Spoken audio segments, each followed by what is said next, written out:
الله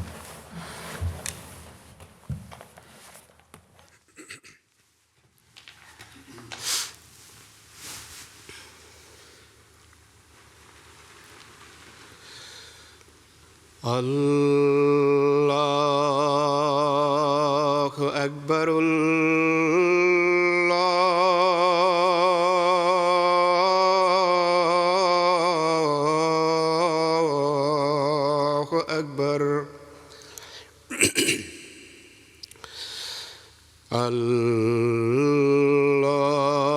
الله أكبر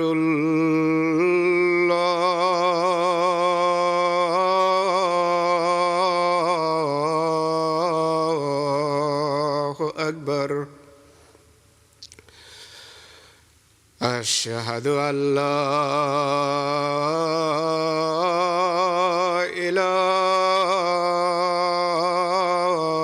إله إلا الله أشهد أن لا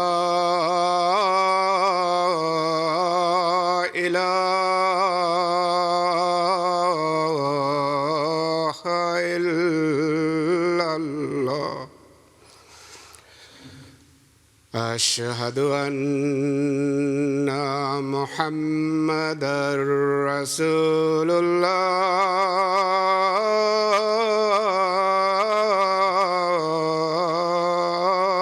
الله أشهد أن محمدًا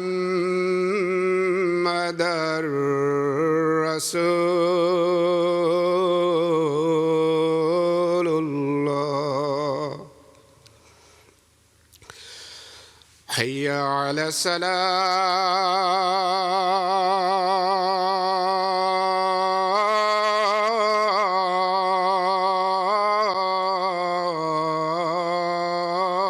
الصلاة حي على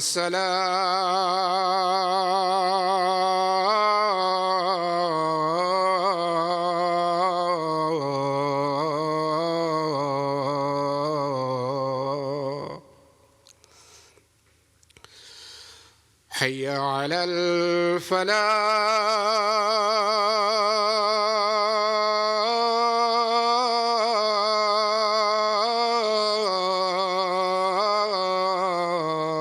الفلاح حي على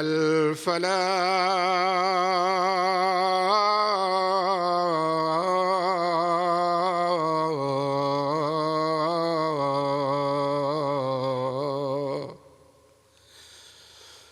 الله أكبر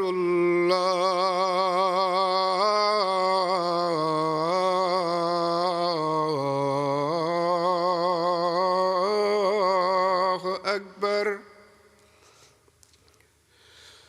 لا إله إلا الله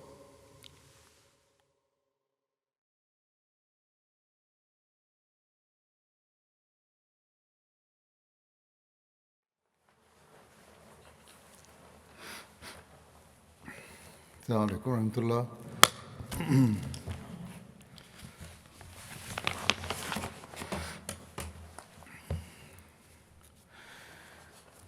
أشهد أن لا إله إلا الله وحده لا شريك له وأشهد أن محمدًا عبده ورسوله أما بعد فأعوذ بالله من الشيطان الرجيم بسم الله الرحمن الرحيم الحمد لله رب العالمين الرحمن الرحيم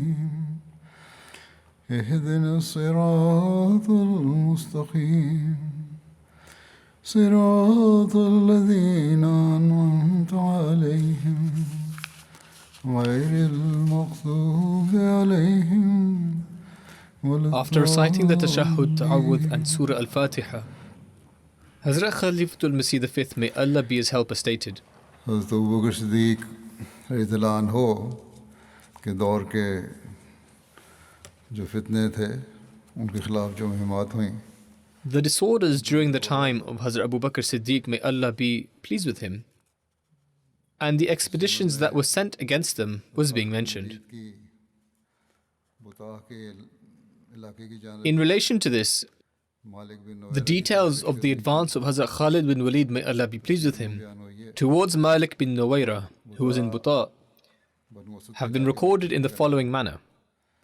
Buta is the name of a fountain in the area where the Banu Asad dwelled. Malik bin Nuwaira belonged to the Yarbu, a branch of the tribe of Banu Tamim.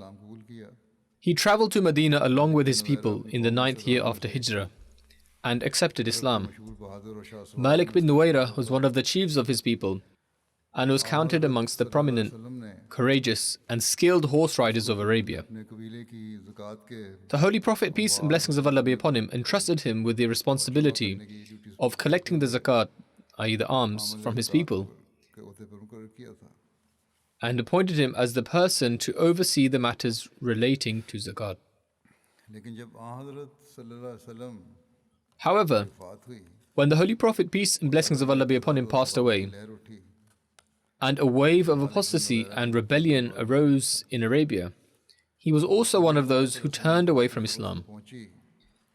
When the news of the demise of the Holy Prophet, peace and blessings of Allah be upon him, reached him, he celebrated with joy and happiness. The women of his household applied henna to their hands, played the drums, and expressed their immense joy and happiness. Furthermore, they killed those Muslims belonging to their tribe who believed in the obligation of the zakat and who were also convinced of sending it to the center of the Muslims, i.e. Medina. It should also be remembered that those who were punished or against whom strict measures were taken, they were those who tried to harm the Muslims. It was not merely on the basis of them becoming apostates. Nevertheless, further details in relation to him are as follows. On the one hand, he refused to pay the zakat and returned the collected zakat to his people. And on the other hand, he joined forces with the rebellious false claimant to prophethood, Sajah, who had set out with an enormous army in order to launch an attack on Medina. Another aspect to remember is that she wanted to attack Medina. Her name was Sajah bint al-Harith, and her filial appellation was Sadir.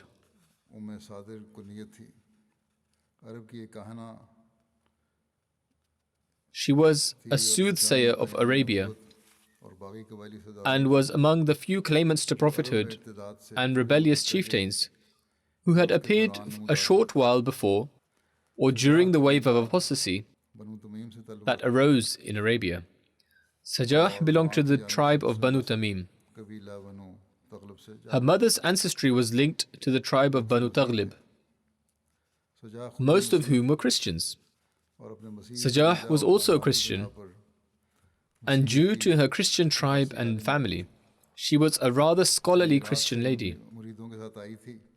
She came from Iraq along with her followers and desired to launch an attack on Medina.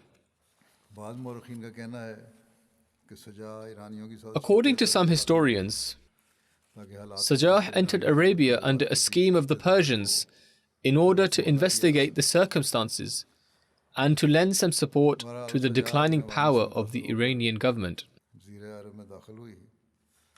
Nevertheless, being influenced by these factors, Sajah entered the Arabian Peninsula.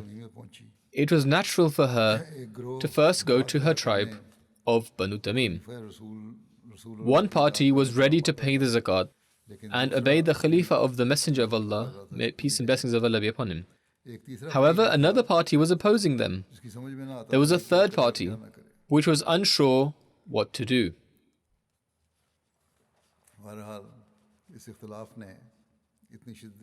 Nevertheless, this disagreement became so severe that the people of Banu Tamim started disputing, fighting, and killing one another.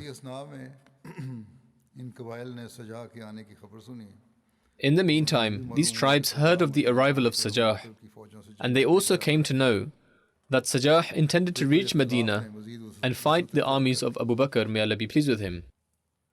Upon this, their dispute intensified even more. Sajah marched forward with the intention of suddenly approaching the people of Banu Tamim with her enormous army to announce her claim to prophethood and invite them to follow her. She believed the entire tribe would unanimously join forces with her, and thus, in similitude to the tribe of Uyayna, the Banu Tamim would also start saying in relation to her that the prophet of Banu Yarbu is greater than the prophet of the Quraysh, may peace and blessings of Allah be upon him. As Muhammad, the peace and blessings of Allah be upon him, has passed away, but Sajah is still alive. Following this, she would march towards Medina along with Banu Tamim. This was her plan, and then to conquer Medina after fighting with the army of Hazrat Abu Bakr, may Allah be pleased with him.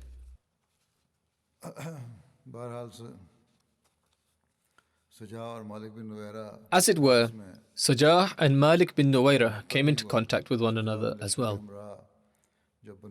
When Sajah and her army reached the borders of Banu Yarbu, she stopped there, called for the chief of the tribe, Malik bin Nuwaira, and invited him to make peace and to accompany her tribe in order to attack Medina. Malik accepted her request to make peace, but he suggested to her to refrain from launching an attack on Medina and said, before going to Medina and launching an attack on the armies of Hazrat Abu Bakr, may Allah be pleased with him, it would be better to remove the opposition from within your tribe. Sajah liked this suggestion and said, as you please, I am merely a woman of Banu Yarbu and will do as you say. Aside from Malik, Sajah invited the other chiefs of Banu Tamim to make peace as well. However, only Waqi' accepted this invitation. As a result of this, Sajah, along with Malik, Waqi' and her army, launched an attack on the other chiefs. A fierce battle broke out, which caused a large number of men to be killed on both sides, and the people of the same tribe captured one another. However, only a short while later, Malik and Waqi' felt they had committed a grave mistake by following this lady. Upon this, they made peace with the other chiefs and returned each other's captives. As a result of this, peace was established among the Banu Tamim.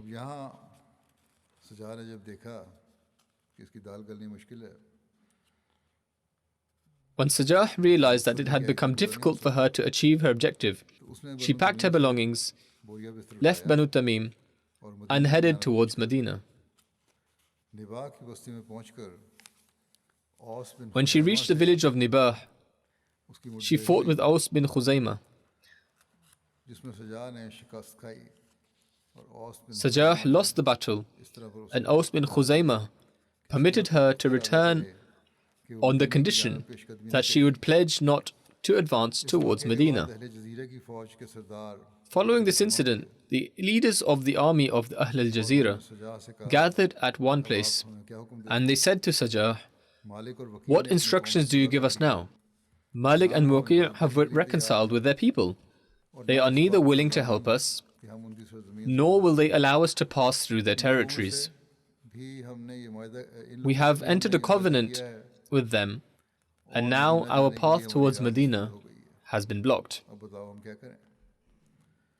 Tell us what we should do now.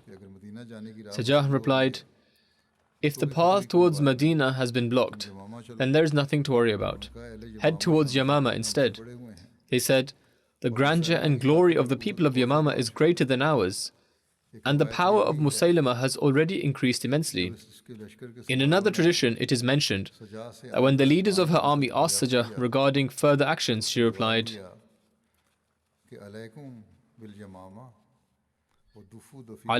Yamama, wa duffu dafif al Hamama, fa innaha ghazwatun sarama, la yalhaqukum ba'daha nadama." Meaning, head to Yamama and pounce upon them with the swiftness of a dove. There shall a magnificent battle ensue, after which you shall have no regret. Having heard these rhyming couplets, her army, which considered her to be a prophet, believed it to have been revealed to her. They felt that there was no other option for them but to follow her command, i.e., they followed her instructions. After Sajah reached Yamama with her army, Musaylama became very concerned. He felt that if he became embroiled in a fight with the army of Sajah, his power would diminish, the Muslim army would wipe them out, and the neighboring tribes would refuse to pledge their obedience to him. With this in mind, he tried to make peace with Sajah. At first he sent presents, then he sent word that he wished to meet her, upon which she granted Musaylama admittance. Musaylama went to her with 40 men of the Banu Hanifa tribe and spoke to her in private.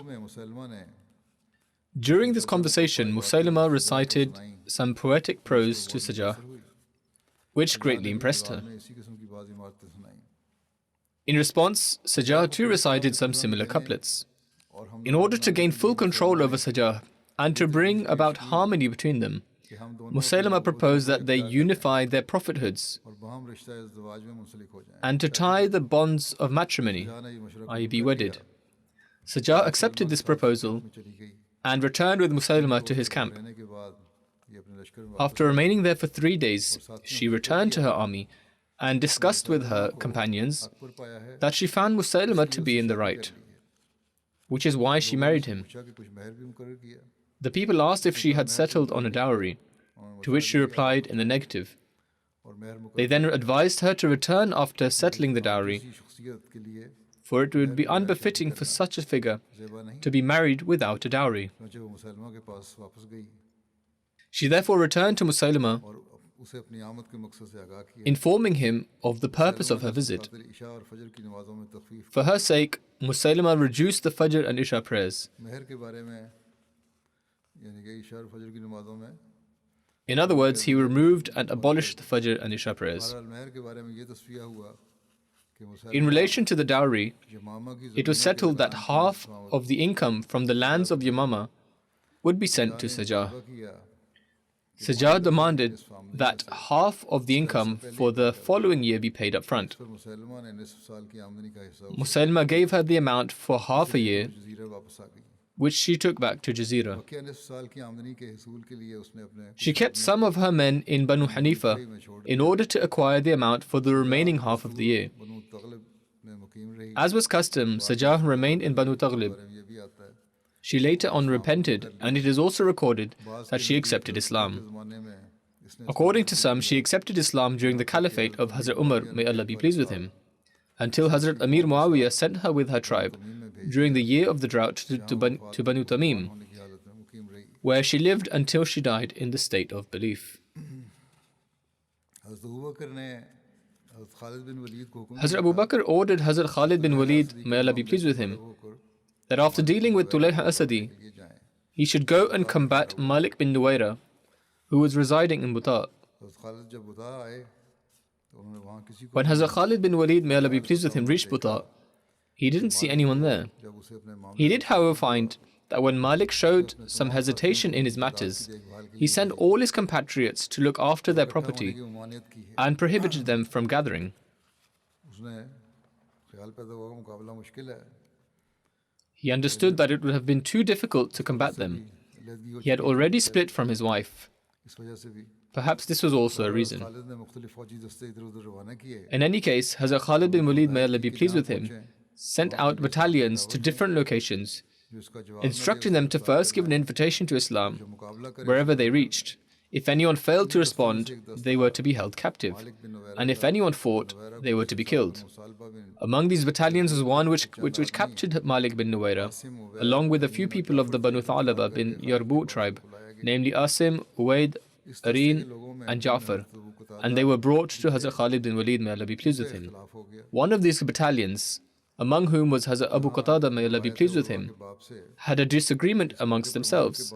According to one narration from the father of Urwa, that on this occasion, after the mission had been completed, the people bore testimony that when they had said the adhan and iqamah, i.e. the first and second calls to prayer, and offered the prayer, the people did the same. But some others testified that no such thing happened. Hazrat Abu Qatada, may Allah be pleased with him, affirmed that they called the adhan and iqamah and offered the prayer. As a result of this conflict in testimonies, Hazrat Khalid bin Walid, may Allah be pleased with him, imprisoned those people. We find two differing narrations with regards to how Malik bin Nuwaira was killed. According to one narration, the cold was so severe that night that nothing could endure it. When the cold intensified further, Hazrat Khalid bin Walid, may Allah be pleased with him, gave instructions to a public announcer who said, Adfi'u asrakum, i.e. keep your captives warm. In other words, arrange for them to be protected from the cold. However, this saying had a different meaning among the Banu Kinana, and the expression would have meant to kill them. The soldiers must have comprehended this expression according to their local usage, as though they had been instructed to kill the prisoners, and so they killed them all. Hazrat Dirar bin Azwar, may Allah be pleased with him, killed Malik bin Nuwaira. According to another narration, it was Abd bin Azwar Asadi who killed him. However, Qalbi states that it was indeed Dirar bin Azwar who killed Malik bin Nuwaira. When news of this disturbance reached Hazrat Khalid bin Walid, may Allah be pleased with him, he left his tent, but by that time the soldiers had already done away with all the captives. So what else could be done? He said, whatever Allah desires to happen surely comes to pass. In another record, it is mentioned that Hazrat Khalid bin Walid, may Allah be pleased with him, summoned Malik bin Nuwaira to him. He warned him against siding with Sajah and preventing people from giving zakat, and said to him, do you not know that zakat is equal to prayer? i.e. the commandments for both are equal, yet you refuse to give zakat? Malik replied, your companion was of this thought. Instead of saying, the messenger of Allah, may Allah be pleased with him, was of this thought, he said, companion or friend. Hazrat Khalid bin Walid, may Allah be pleased with him, then asked, is he only our companion and not yours? And told Dirar to sever his neck. And so he was beheaded. This is one narration with regards to his death. According to the narration of Tawarikh, Hazrat Abu Qatada, may Allah be pleased with him, spoke to Hazrat Khalid bin Walid, may Allah be pleased with him, regarding this matter, and they had a dispute. Owing to his disagreement with Hazrat Khalid bin Walid, may Allah be pleased with him, Hazrat Abu Qatada, may Allah be pleased with him, left the army and went to Hazrat Abu Bakr, may Allah be pleased with him. He accused Hazrat Khalid bin Walid, may Allah be pleased with him, of having Malik bin Nuwaira killed whilst he was a Muslim and then marrying his wife. And such a marriage during warfare was not deemed correct amongst the Arabs. Hazrat Umar, may Allah be pleased with him, also strongly supported the view of Hazrat Abu Qatada, may Allah be pleased with him. Hazrat Abu Bakr, may Allah be pleased with him, greatly expressed his displeasure that Hazrat Abu Qatada, may Allah be pleased with him, had left the army of Hazrat Khalid bin Walid, may Allah be pleased with him, the commander of the army, without his permission to go to Medina. So he ordered him to return to Hazrat Khalid bin Walid, may Allah be pleased with him. Hazrat Abu Qatada, may Allah be pleased with him, returned to Hazrat Khalid bin Walid, may Allah be pleased with him. Further details of this are mentioned in Tarikh Tabari, that Hazrat Umar, may Allah be pleased with him, said to Hazrat Abu Bakr, may Allah be pleased with him, Hazrat Khalid bin Walid, may Allah be pleased with him, has the blood of a Muslim on his hands, and even if that is not proven, there is enough evidence to have him imprisoned. Malik was indeed killed, but Hazrat Umar, may Allah be pleased with him, was very insistent in this matter. Seeing as Hazrat Abu Bakr, may Allah be pleased with him, never imprisoned his workers and military commanders, he said, O Umar, remain silent in this matter. Khalid bin Walid has made an error in interpretation, so say no more regarding him. Hazrat Abu Bakr, may Allah be pleased with him, then gave the blood money for Malik bin Nuwaira. Hazrat Abu Bakr wrote to Hazrat Khalid bin Walid, may Allah be pleased with him, ordering him to return. He therefore returned and shared all the details in relation to this incident, after which Hazrat Abu Bakr accepted his apology. According to one narration, the incident of Hazrat Khalid bin Walid, may Allah be pleased with him, arriving in Medina is mentioned as such, that Hazrat Khalid bin Walid, may Allah be pleased with him, returned to Medina after this mission and entered Masjid Nabwi. When he entered the mosque, Hazrat Umar, may Allah be pleased with him, said that he had killed a Muslim and taken his wife. He further stated that by God he would stone him to death. Hazrat Khalid bin Walid, may Allah be pleased with him, had not uttered a word, as he assumed that Hazrat Abu Bakr, may Allah be pleased with him, was of the same opinion. He went to Hazrat Abu Bakr, may Allah be pleased with him, explained the entire incident and apologized. Hazrat Abu Bakr, may Allah be pleased with him, accepted his apology. Having attained Hazrat Abu Bakr, may Allah be pleased with him's favor, he stood up. Hazrat Umar, may Allah be pleased with him, was sitting in the mosque when Hazrat Khalid bin Walid, may Allah be pleased with him, said to him, O son of Shimla, come to me, what is it you have to say? Hazrat Umar, may Allah be pleased with him, understood from the manner in which Hazrat Khalid bin Walid, may Allah be pleased with him, was speaking, that Hazrat Abu Bakr, may Allah be pleased with him, was pleased with him. Hazrat Umar, may Allah be pleased with him, quietly stood up and returned home without saying a word to Hazrat Khalid bin Walid, may Allah be pleased with him.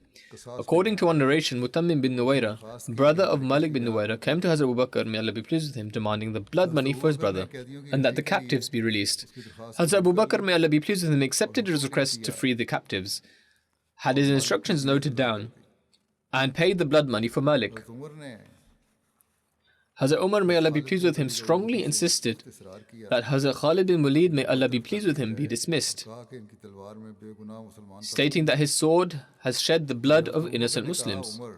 However, Hazrat Abu Bakr, may Allah be pleased with him, replied, O Umar, it is not possible that I place that sword back in its sheath, which God Almighty took out of its sheath against the disbelievers.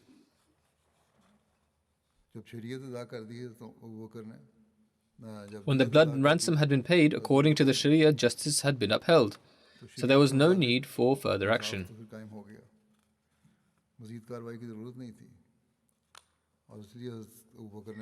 For this reason, Hazrat Abu Bakr, may Allah be pleased with him, stated, now this case is closed. Regarding the story of Malik bin Nuwaira,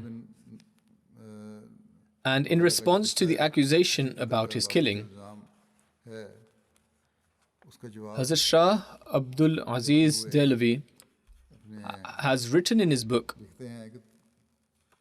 Tuhfa Ithna Ashariya that in truth people have not interpreted this incident correctly.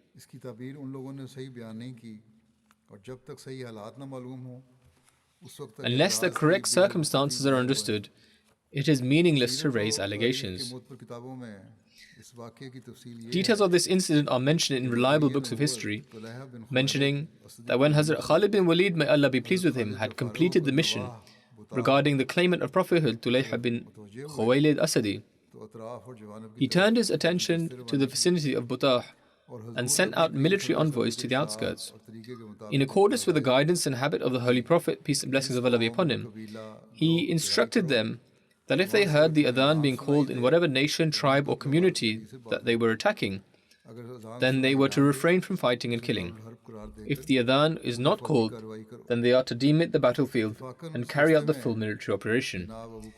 Coincidentally, Hazrat Abu Qatada, may Allah be pleased with him, was among the battalion which captured Malik bin Nuwaira, whom the Holy Prophet, peace and blessings of Allah be upon him, had appointed as the leader of Butah and entrusted him with collecting arms from the nearby areas and brought him to Hazrat Khalid bin Walid, may Allah be pleased with him. Hazrat Abu Qatada, may Allah be pleased with him, testified that he heard the adhan, but one person from the battalion said that he did not hear the adhan. However, prior to this, it had been proven unequivocally through the reliable sources in the neighboring areas that after hearing news of the demise of the Holy Prophet, peace and blessings of Allah be upon him, Malik bin Nuwaira and his family greatly celebrated. Women applied henna to their hands, drums were beaten, and they expressed great joy and jubilation. as they were happy to see the Muslims endure this difficulty. Furthermore, on an occasion when Malik bin Nuwayra was answering people's questions, he used such language to refer to the Holy Prophet, peace and blessings of Allah be upon him, which was normally used in conversations by the disbelievers and apostates. In other words, he said, قَالَ رَجُلُكُمْ أَوْ صَاحِبُكُمْ, meaning one of your men or one of your friends said such and such. Apart from this, it was also discovered that upon hearing about the demise of the Holy Prophet, peace and blessings of Allah be upon him, Malik bin Nuwayra returned wealth already collected in zakat to his people, saying that due to his demise, they were now free from the trouble they had to endure. Under these circumstances, and due to the manner in which he had spoken, Hazrat Khalid, may Allah be pleased with him, became certain of his apostasy and ordered for him to be killed. When news of this incident reached Medina, Abu Qatada became upset and went to Dar al-Khilafah and laid blame on Hazrat Khalid, may Allah be pleased with him. Initially, Hazrat Umar, may Allah be pleased with him, also thought that he was killed unjustly, and thus retribution was imperative. However, Hazrat Abu Bakr, may Allah be pleased with him, summoned Hazrat Khalid, may Allah be pleased with him, for an inquiry of the incident, as a result of which the reality of the circumstances and what transpired became clear. Hence, he declared him to be blameless and did not take any disciplinary action against him, restoring him to his original post. Another author writes, with regards to the killing of Malik bin Nuwayra, that there are many discrepancies in the narrations regarding Malik bin Nuwayra. There are varying opinions as to whether he was unjustly killed or whether it was warranted.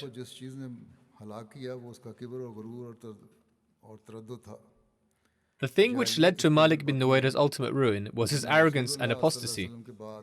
Ignorance lingered within him, otherwise he would not have deviated in obedience to the Khalifa of the Messenger, may Allah be pleased with him, and offering of zakat to the treasury. He writes, in my estimation, this person desired leadership and rank. At the same time, he had taken issue with some of the chiefs and family members from Banu Tamim, who had pledged obedience to the Islamic Caliphate and paid their dues to the Islamic government. He had taken issue with those who were obedient to Khilafat and offered zakat, etc. Both his words and his actions support this view.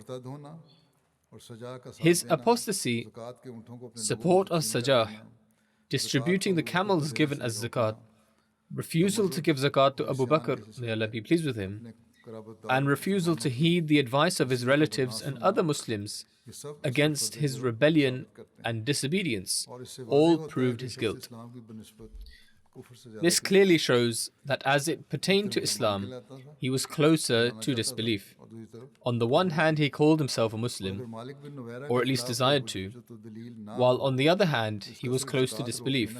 Had there been no clear evidence or proof against Malik bin Nuwayra, then just the fact that he stopped the offering of zakat would be enough to render him guilty. It is a matter proven among the ancients that he had refused the offering of zakat. This is in Ibn Abd Salam's book, Tabaqat Fuhul al-Shu'ara. It is an agreed upon matter that Khalid spoke to Malik and tried to dissuade him from his stance. Malik accepted prayer, saying that he could offer prayer, but refused the offering of zakat. In the commentary of Muslim, Imam Nawawi says with regards to the apostates that there were those who accepted zakat and did not stop offering it, but were stopped from doing so by their leaders. There were those who wished to continue offering zakat, as this too is obligatory along with the offering of prayers. However, their leaders stopped them from doing so, holding back their hands, just like the Bani Yarbu'. They gathered their collective zakat and intended to send it to Hazrat Abu Bakr, may Allah be pleased with him. However, Malik bin Nuwayra stopped them and distributed the zakat amongst the people. Hazrat Abu Bakr, may Allah be pleased with him, conducted a thorough investigation into the matter of Malik bin Nuwayra. and concluded that Khalid bin Walid, may Allah be pleased with him, is not guilty for the murder of Malik bin Nuwaira. Hazrat Abu Bakr, may Allah be pleased with him, was more apprised of the situation than others and had deep insight into the matter because he was the Khalifa, and all news was conveyed to him. Along with this, his faith was stronger than all others. Hazrat Abu Bakr, may Allah be pleased with him, followed the example of the Holy Prophet, peace and blessings of Allah be upon him, in dealing with Hazrat Khalid, may Allah be pleased with him. Because the responsibility given to Hazrat Khalid, may Allah be pleased with him, by the Holy Prophet, peace and blessings of Allah be upon him, was never taken away from him. Although he may have committed some things that the Holy Prophet, peace and blessings of Allah be upon him, was not pleased with, the Holy Prophet, peace and blessings of Allah be upon him, would accept his justification and tell the people not to distress Hazrat Khalid, may Allah be pleased with him, because he is a sword among the swords of Allah the Almighty that he has appointed against the disbelievers.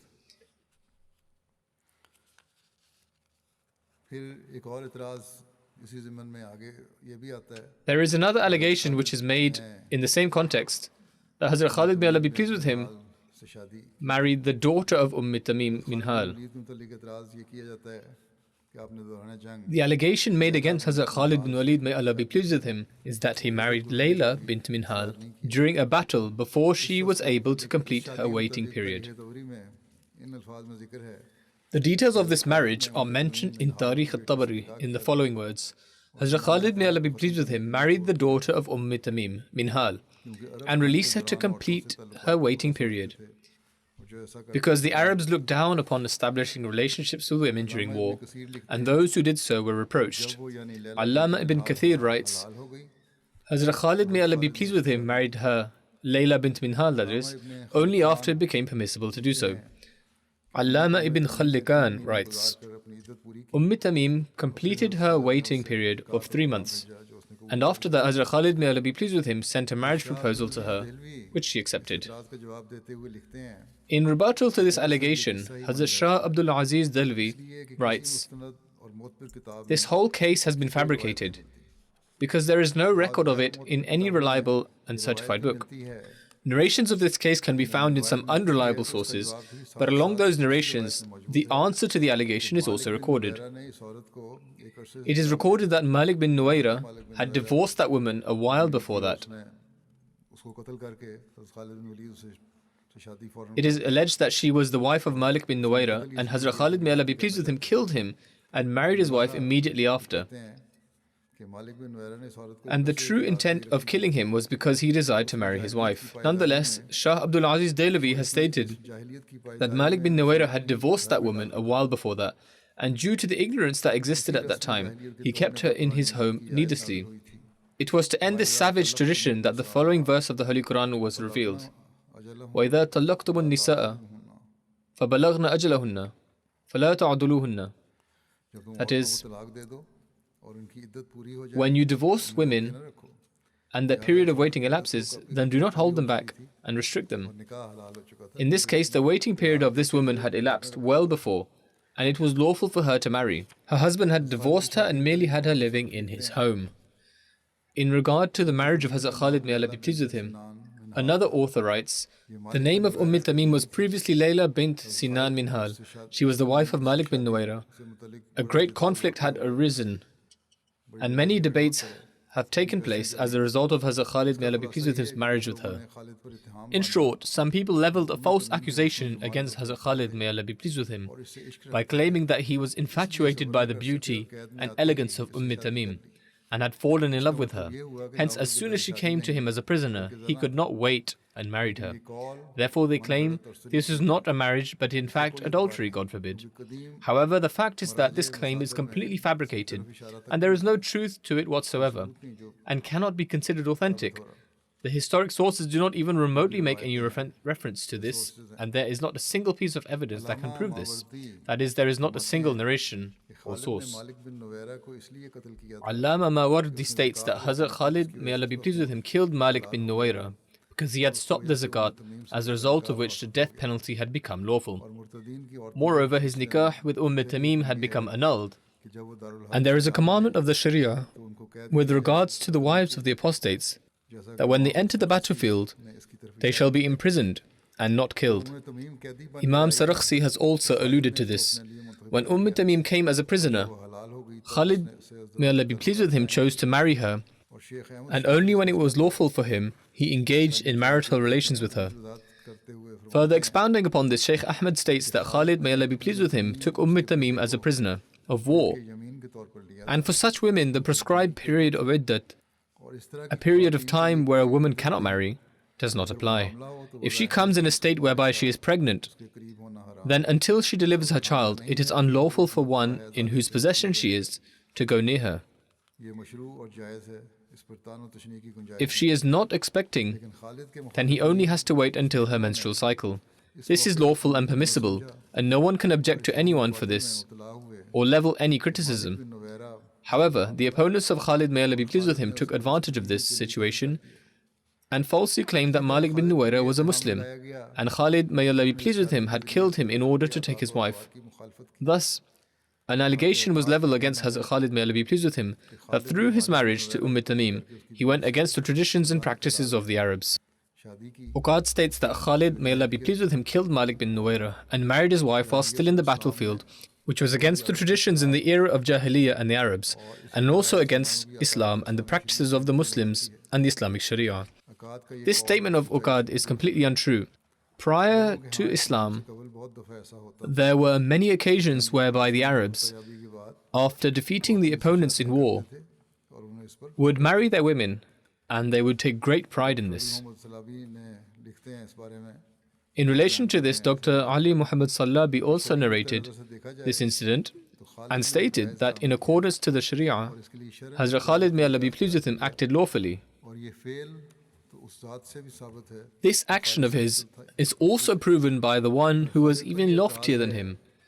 If Khalid, may Allah be pleased with him, is accused of marrying someone whilst the battle was still ongoing, or immediately after, then the Holy Prophet, peace and blessings of Allah be upon him, also married Juwayriyah bint Harith immediately after the battle of Al-Murasiyah, and she proved to be a great source of blessings for her people. Owing to this marriage, 100 men from her tribe were set free because they now had relations with the Holy Prophet, peace and blessings of Allah be upon him, through his marriage. Another blessed impact of this marriage was that her father, Harith bin Dirar, became a Muslim. Similarly, immediately after the Battle of Khaybar, the Holy Prophet, peace and blessings of Allah be upon him, married Safiya bint Akhtab. Thus, when we have the example of the Holy Prophet, peace and blessings of Allah be upon him, before us, then there is no question of any criticism or accusation against Hazrat Khalid bin Walid, may Allah be pleased with him.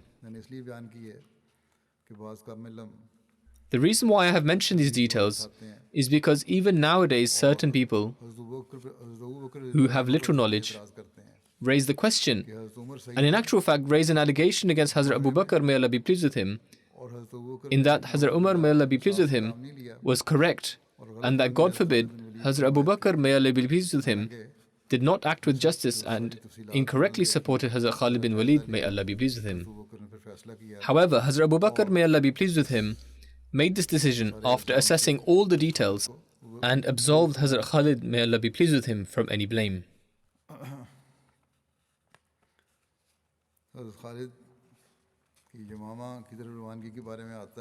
With regards to Hazrat Khalid, may Allah be pleased with him, setting off towards Yamama, it is stated that Hazrat Abu Bakr, may Allah be pleased with him, had commanded Hazrat Khalid bin Walid, may Allah be pleased with him, that once he had seen to the tribes of Asad and Ghatafan, and also Malik bin Nuwaira, etc., he emphasized that he must head towards Yamama. Sharik bin Abda Fuzari narrates, I was among those who participated in the Battle of Buzakha. I came to Hazrat Abu Bakr, may Allah be pleased with him, and he instructed me to join Hazrat Khalid, may Allah be pleased with him. With me was a letter addressed to Hazrat Khalid, may Allah be pleased with him. In the letter it was written, I received your letter through your messenger, in which you spoke of the victory you achieved through Allah's support and help at Buzakha, and also you mentioned your dealings with the tribes of Asad and Ghatafan.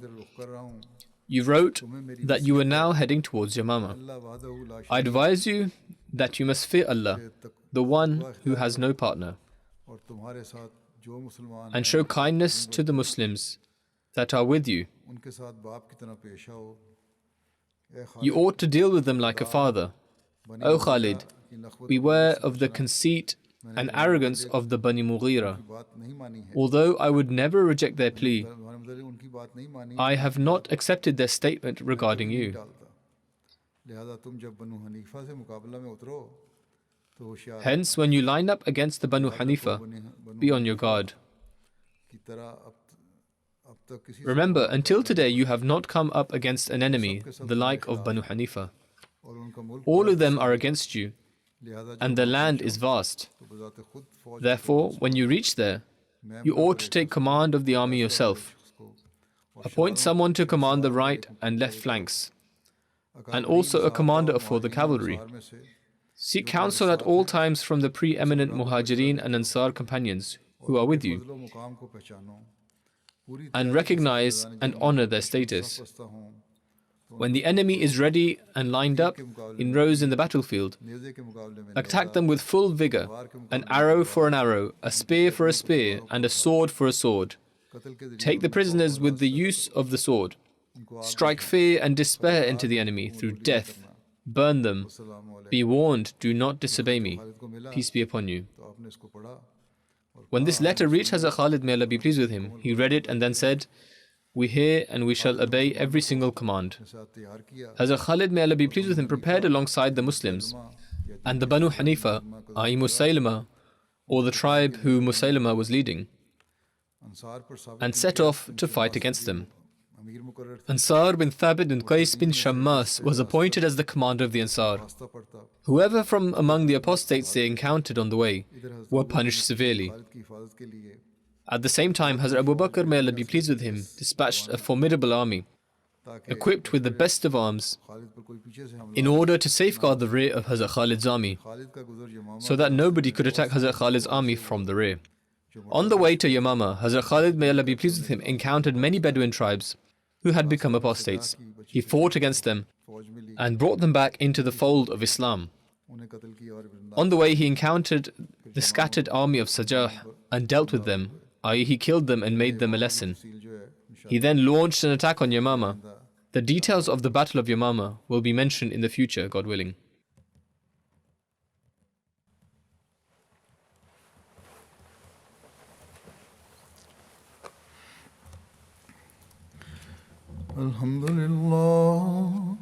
الحمد لله نحمده ونستعينه ونستغفره ونؤمن به ونتوكل عليه ونعوذ بالله من شرور أنفسنا ومن سيئات أعمالنا من يهده الله فلا مضل له ومن يضلل فلا هادي له ونشهد أن لا إله إلا الله ونشهد أن محمدا عبده ورسوله عباد الله رحمكم الله إن الله يأمر بالعدل والإحسان وإيتاء ذي القربى وينهى عن الفحشاء والمنكر والبغي يعظكم لعلكم تذكرون اذكروا الله يذكركم وادعوه يستجب لكم ولذكر الله أكبر